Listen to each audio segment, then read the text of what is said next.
I mean, whatever you're going to give me on the court to give me playing time, I'll do.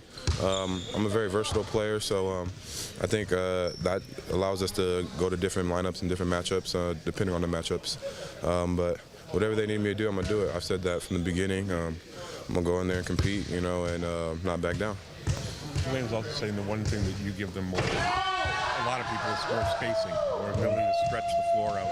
Are you cognizant of that when you're on the floor, where you got to be to make everybody else effective? Yeah, that's just from reading the game, knowing who I'm on the floor with during the game, the lineups we're in, if I'm with the starting unit, how to read off of Kyle and DeMar, where to be, and, to give them outlets when I'm with Corey and T. Ross and Pat. Running the floor, getting down deep in the corners to allow Corey to get into the paint, do driving kicks. So, I'm very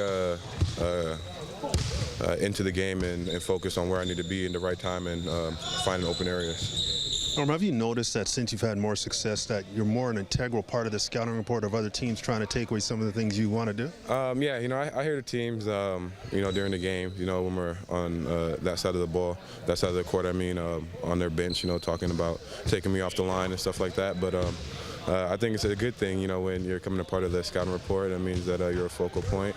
And, I'm just trying to continue to work and help the team win any way possible. Remember the night in Orlando we were talking to Fred and he was talking about four-year players? Yeah. And the rep on four-year players. Did you feel that?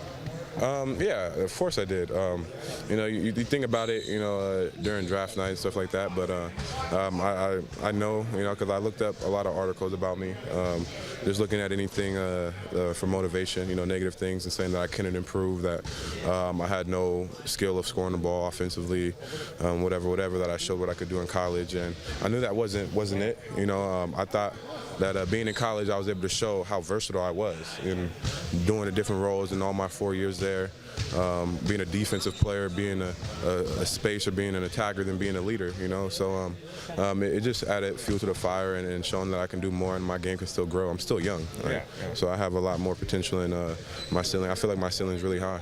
I know Mazzai that year looked for four-year guys because he wanted mature young men. He didn't want teenagers. Yeah. So does that sort of make you feel good in that respect? I think it helped, to come out and perform the way I did, in summer league and then throughout the season and in the playoffs last year. I think it helped, being mature, being able to grow up in college and the different adversities and obstacles I had to face there. So it helped me in the development in my rookie year and then talking to the vets and everybody else. Is that the one that really sticks in your craw, though? The one about, a four-year guy can't improve, he's topped out? Yeah, it's irritating to hear that. You're putting the ceiling on young guys just because they stayed in college for 2 extra years or 3 extra years. It sucks that that's what it is, but it's motivation for us 4-year guys to go out and explode in the league. And show out and break out of the stigma and the muck that they put us in.